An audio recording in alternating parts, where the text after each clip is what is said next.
right, those just tuning in, final score from the matchup with the Hypercrypt and the DeathWatch. Necrons 62 to a DeathWatch 77. DeathWatch, best arm in the game. Going to be around forever, guys. Yeah. Oh, sad that it comes to end. So let's discuss this. This was a practice game for you into the Hypercrypt. Again, my personal feelings on Hypercrypt, I like Canoptic Court a lot better. I feel like there's a lot more outs. There's probably some mistakes and misplays that I may have made in there. But I still felt like the damage output was it was pretty nasty. Oh, yeah. When you hit me real hard. Picked up my Devastator Centurions and the Land Raider in the same turn. So that hurts a lot. That's a lot of points. That was 500 points.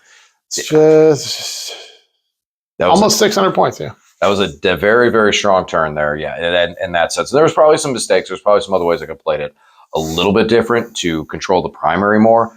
But I was kind of held a little bit of fear of the Eradicators because anything that I move, they could have overwatched. And I didn't want them overwatching where they were. And I wasn't able to pick them up quite fast enough to get them, like with the Vault where it was at with wounds. I didn't want to move it. Didn't really need to. And then I needed the Monolith there for support because even though Xeris was very good, he doesn't have as much damage output to be able to clear those things. So I needed the Monolith there for its damage to be able to pick those things up to allow Xeris to keep doing what he's doing and just be a tank moving through it. So, but let's get your recap on it. How you feel about this going into it, going into the Hypercrypt with some of those bigger units and facing down some of those, going into like turns with the Tome of Ectoclades and certain targets you had to pick.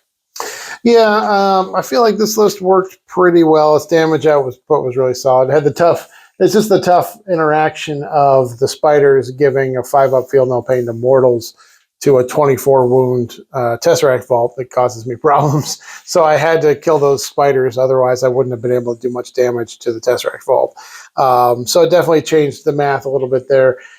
But I was still able to pick it up after on the next turn. You know, did a fair amount of damage in the shooting from one Stern Guard squad. So I felt pretty good about it. Obviously, I think the DeathWatch veterans with Watchmaster slapped pretty hard. It would have been nice if they had stuck around for another turn so they could do a little bit more damage, but they chewed right through the Warriors pretty quickly. The frag cannons being within 9 inches of being 2d3 blast each one helped quite a bit. Got a lot of shots in there. So, but I felt pretty good about it. Yeah, it took a lot of my resources out of there early. My flayed ones the flayed ones were in there for just one thing. If I went first to be able to score points, and that's all they needed to do. They were there. I didn't really even use them to score points in this per se. So that's something I might think about in the future with some of that stuff is like, okay, where do I really need to be? The Tomb Blades did exactly what I wanted them to do. They got shot by Centurions. What do I say there? I mean, you had a full brick of Devastator Centurions that said, I'm shooting at Tomb Blades. Right, okay, goodbye, right. Tomb Blades. But what the big thing was... the Dev Sense got slapped back in return, so they didn't... was not an even trade. You definitely made out on that trade. Right, and the goal was I just didn't want you to drop into that firing lane and put damage early onto the Vault or the Monolith. I needed them fresh, which, as we've seen, I did need them fresh throughout it. All in all, Vault did well. I mean, it did its damage. It took damage. It did what you expect more so from a big, the 400. I feel like I got the 400 points out of it, especially with the Centurions going down and the Land Raider. It contributed a little bit to the Land Raider's destruction, but more or less the Centurions, taking them out, being able to get rid of them. And then it had another round of shooting where it just was able to do a bunch of damage and take out a bunch of your Stern Guard vets and just remove things. The Monolith was probably more of the MVP as far as damage output.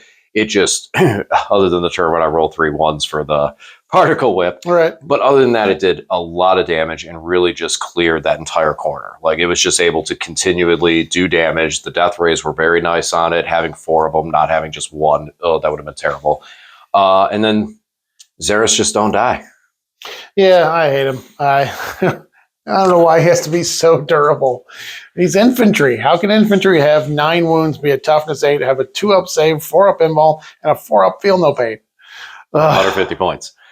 And then, I mean, everything else was just like, it was just stuff that was able to deep strike and do things. Like the Death Mark, I think was good choice. The Death Marks and the Hex Marks, they did well for what they do. But that was it. So over onto you, though, because this is more about you.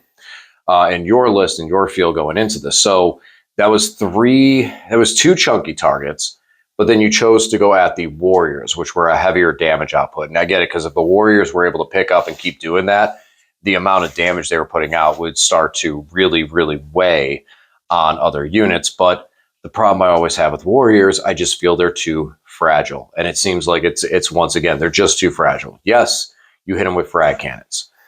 They still just scatter to the wind. Well, to be fair, they tanked that Overwatch pretty well. I did 10 wounds with the missiles and didn't even kill a single model. They did tank that pretty good, but they still just shatter to the wind. I mean, especially in response to anything with the blast. Keyword with 20 models, you're just going to get a ton of shots. So that's what the frag cannons did, just a super high volume.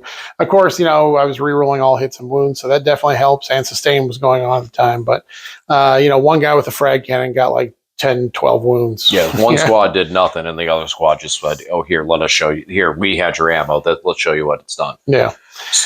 In hindsight, though, is there anything initially with your play that you feel go for the initial? Let's talk about the early game points. So with the Centurions, they dropped in, and then you lost them, but you took out the Tomb Blades and scored those points on the secondary. In hindsight, do you think that you would have done that again, or do you think you hold the Centurions back to have more firepower going into the big stuff to try to end my game quicker? Yeah, obviously the Tomb Blades were not the ideal target for them. It would certainly have been nice if they stuck around a little bit longer. But it shut you down on primaries for a turn. I mean, turn 2, you scored 0 on primaries. That's kind of a big that was deal. A mistake for me. I didn't have anything on home field. I should have put Xeris on home field. I knew what I was going to do with Xeris. I knew I was picking him up. I should have put Xeris on there. That was a mistake on mine. But even so, what was it, like 4 points for primary? It wouldn't have given me the game, but that definitely, that definitely was. Losing the death marks in the middle, sillily to bolter fire, that gave you an additional 4 points. So it could have been an 8-point swing there, but like we said, score was 62 to 77. We're not at the 8-point range there. You're still over that. So it wouldn't have swung the game in my favor. Definitely a tech play that I could have tweaked that a little bit better in the future. Think about that and go, okay, Xeris is coming out the portal, put him on the objective to score the points. So that was a mistake there that cost me 4 points, but yes, the Tomb Blades would have given me 4 additional points, but you could have had those Centurions and the Eradicators pumping shots into the vault or the Monolith, your choice. Do you feel like that might have been a little bit of better into it and better, safer play going into those turns than just taking out the Tomb Blades? Yeah, probably. It'd be more conservative. If the Dev Sense gets to stick around for 3 turns, they do a lot of damage. And then again, with their blast, they would be ideal for picking up the Warriors as well. So yeah, I knew it was a risk putting them out there. I thought maybe 1 or 2 would survive. My dice were pretty bad on the rolls. I was rolling lots of 1s and 2s on my saves there. But I don't know. I won the game, so I don't want to say it was a bad move. I do think that I would do think of holding them back in that matchup and making sure, because that's with those Eradicators, that's a huge hit, and especially because once the Eradicators get in position, you hit a vehicle, and then anything I move has the risk of that Eradicator Overwatch, and as long as there's 4 or more Eradicators in that squad, that's a super big fear. And then with the Centurions, same thing. If you're on objective marker, again, big fear, because that's a lot of damage that can go in there that can turn, they might not take out a Monolith or a Vault on the Overwatch, but then they put it in a position that it's like, okay, next turn, now you don't have to focus on it as much, and you can just whittle it down till it goes away. How do you feel that you would, if I would have switched out, let's say that there wasn't a Vault, or maybe there was a Catan going on in here? Having the Catan reducing the damage doesn't really affect you when you're doing mortal wounds per se, but yeah, the Catan's a better subject for the dev wounds. I don't know. Did they get the buff from the spiders? They do. Yes, because they're a Necron unit. So they would get the 5 up, feel no pain versus devastating wounds, not versus, because they're not a vehicle, so they don't get the 6 up standard. Yeah, I feel like it's a little easier to kill a Catan. Which it's 5 up versus mortal wounds, which in the new data slate, this was Lane who told me this one, by the way. With the new data slate, now devastating wounds are mortal wounds again. They are just mortal wounds that don't carry over. So things like the spider now give the 5 up feel no pain to everything when you have devastating wounds. Keep that one in mind, because not everyone's teching into full devastating wounds in lists. But yeah, that's they would definitely get that. But they have feel no pains anyways. They have 6 ups. yeah. Yeah. 5 up feel no pain. All right. They have a 5 up feel no pain. 5 up feel no pain. So they're 5 up feel no pain no matter what. So yeah, that doesn't matter for them. But yeah, the Catan's just a little slower, not as much damage. But if I get in combat with it, it can start moving. I just feel like I feel like with this and the Hypercrypt, especially now that you can't land a Catan with that stratagem, you can still come in and strategic along the board edges. Okay, that's good. You can try and pop a 9-inch charge. Okay, that's good. Void Dragon and Nightbringer do have a decent shooting profile, but not compared to what the Vault can do and how much damage the Vault can do. And it's a tough sell. I mean, I like the Vault a lot in this list. I like what the Vault can do. And I feel like it complements the Monolith well for that type of weaponry. But I don't know. I know that some people run that. I mean, it's really good at holding an objective, too, because it just blocks out the entire objective. What was the OC on it again? What is 8? Yeah, so it's OC 8, and then you just block out the whole objective marker with your giant base. So is there any changes that because you're, like I said, we've been talking too much about the Necrons. This is more about the DeathWatch. So your jump infantry did a lot of work. Didn't know there was a captain with them that was jumping around with them. Do you feel he's necessary still moving forward? Like, what is he? Tome of Ectoclades? Yes. Oh, is he the one with the Tome of Ectoclades? Okay. Yeah, Tome of Ectoclades can only go on a captain or a watchmaster. I have 2 watchmasters in this list, but I can't do Tome if they're in a transport, and they're going to be in transport probably. Okay, so now I see where it's going. So yeah, so you're saying Tome of Ectoclades is kind of important?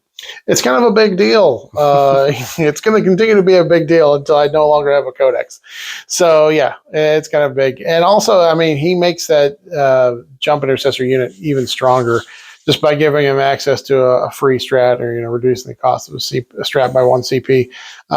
He just makes that unit hit harder because he punches hard. A lot of times I'll use his ability to make a strat free to throw grenades with that unit, because then they become super strong. The fact that they fly in there, throw grenades for free with the captain, shoot. There's 3 plasma pistols in there between the captain and 2 in the squad, and then the bolt pistols. Then they charge and do impact mortals, and then they fight, of course. They can pick up most characters, probably not Saris, but they can pick, and maybe, I don't know, if I roll hot on my mortals, the grenades and the impact mortals, it could be. But and I don't hit the feel no pains. Yeah, but Saris, man, oh my gosh.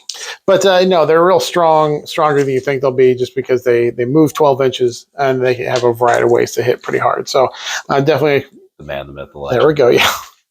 But I was happy with how the veteran squads performed. They hit real hard. Of course, I'd like him to stick around a little bit longer, but that was kind of into the lion's den there, with basically everything you had was right on that one objective, or over on this side of the table. So they're gonna die. But definitely the Watchmaster's ability to increase your CP cost for strats by 1 was a big deal. It definitely made you think, and you had to play around that quite a bit. I definitely had to play around that a lot to make sure that I was like, okay, I need this involvement. I need this there.